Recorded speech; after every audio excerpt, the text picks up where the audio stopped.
Salut à tous mes petits trolls, c'est DJ GP, j'espère que vous allez bien, que vous avez la pêche, la patate comme d'habitude. Moi en tout cas ça va super, j'espère surtout que vous passez d'excellentes vacances. On se retrouve aujourd'hui pour une nouvelle vidéo sur les secrets de Minecraft. Et aujourd'hui je vous propose 10 secrets sur les CD et sur la musique en général. C'est parti. Alors pour commencer, savez-vous d'où viennent toutes les musiques de Minecraft? C'est le compositeur C418. Et oui, le C418 que vous voyez devant le nom de ces magnifiques petits CD, c'est le nom du compositeur. Et c'est lui qui a également composé les musiques de Minecraft.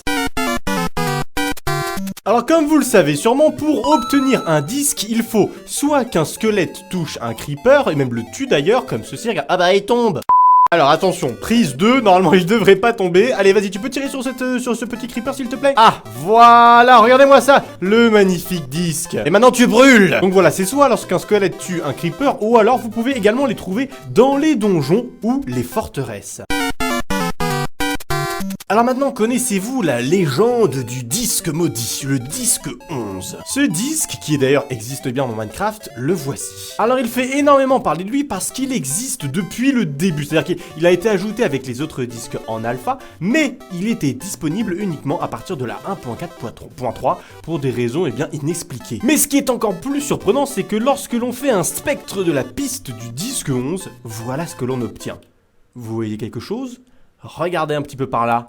Regardez bien, est-ce que cette tête ne vous rappellerait pas quelqu'un? Ce disque serait donc peut-être possédé par Herobrine lui-même. Alors comme je l'ai dit tout à l'heure, vous pouvez avoir les donjons dans...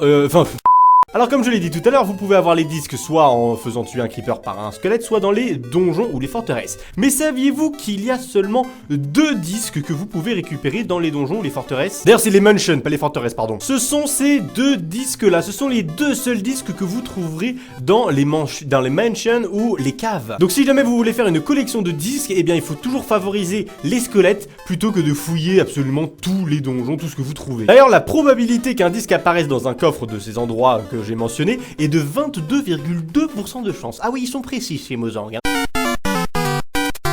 Alors connaissiez-vous les sources d'inspiration des musiques? Savez-vous par exemple que ce disque-là, le disque vert, est inspiré du thème de Little Big Planet? Écoutez.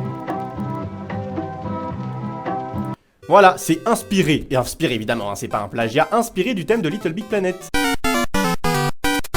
Autre inspiration, saviez-vous que ce disque est inspiré du Requiem de Mozart? Voilà, c'est inspiré du Requiem de Mozart joué à la guitare. Saviez-vous que les jukebox pouvaient être utilisés comme combustible pour cuire des objets? Effectivement, ils peuvent en cuire 1,5. Alors c'est vrai que c'est quand même assez bizarre d'utiliser un item qui vous a quand même coûté 1 diamant en tant que combustible, mais si vraiment vous avez plus que ça, bah pourquoi pas, hein. Saviez-vous que chaque disque de musique avait une puissance électrique? Et en plus, cette puissance électrique est croissante selon le nombre, le numéro du disque. Et excusez-moi, j'ai dit des bêtises, c'est lorsque vous mettez un comparateur, voilà. Quand vous mettez un comparateur ici, regardez, j'en mets un, pouf, vous voyez, il y a un petit signal de redstone ici. Je mets le numéro 2, il y en a 2. Et ça continue, regardez, 3, 4, 5. Et même le disque maudit a son intensité électrique qui est de 11. Et enfin, le dernier qui est de 12, regardez, c'est quand même ultra stylé. Et c'est sympa pour faire des petits passages secrets, vous voyez, des codes pour bien ouvrir des portes, etc. Alors, amis joueurs de PC, saviez-vous qu'il y avait un achievement exclusif aux consoles? D'ailleurs, peut-être que si vous jouez sur la console, vous ne le saviez pas. Il existe un achievement exclusif douce musique. Lorsque vous jouez sur Xbox, ça vous donne 20 points, et il correspond à un achievement bronze lorsque vous jouez sur PlayStation. Et sur la Wii U, bah, ça rajoute rien. Voilà, mais il existe.